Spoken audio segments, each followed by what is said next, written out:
বনতে ডাকিলা গজ বরষকে থরে লো আসিছি রজ আসিলা রজ লঘେନି ନୂଆ ସଜବାଜ। ପହିଲି ରଜ ଯୋଉଟା କି ଆମର ସମସ୍ତଙ୍କର ଚାଷ ବାସ ଆରମ୍ଭ ହେଇଛି ରଜ ସମୟଠୁ ଆରମ୍ଭ ହୁଏ, ବର୍ଷା ବି ହୁଏ, ଆଉ ପାଟ ପୋକ ମାନେ ବାହାରନ୍ତି, ବାଟ ପୋକ ମାନେ ବାହାରନ୍ତି, ଚାରିଆଡେ ବୁଲନ୍ତି, ଗାଁ ଗହଳିର ଝିଅ ବୋହୂ ମା ଭଉଣୀ ମାନେ ଆଜି ଦୋଳି ଖେଳନ୍ତି। ମୁଁ ଆଜି ସମସ୍ତଙ୍କୁ ରଜ ଦିନରେ ଓଡ଼ିଶାବାସୀଙ୍କୁ ଜୟପୁରବାସୀ ସମସ୍ତଙ୍କୁ ମୁଁ ଆଜି शुभेच्छा ज्ञापन କରୁଛି।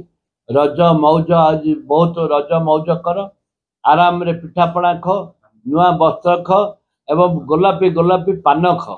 ଓ ତମ ପାନଖିଆ ପାଟି ରଙ୍ଗ ହଉ, ଜଗନ୍ନାଥ ଆଶୀର୍ବାଦ କରନ୍ତୁ। ସବୁବେଳେ ପାନ ଖାଇକରି ମଜା ମଜଲିସ କର, ଆପଣଙ୍କ ଦୁନିଆଟାକୁ ଖୁଶ ବାସ କର। ଧନ୍ୟବାଦ ସମସ୍ତଙ୍କୁ। ରଜ ମଉଜ ନମସ୍କାର।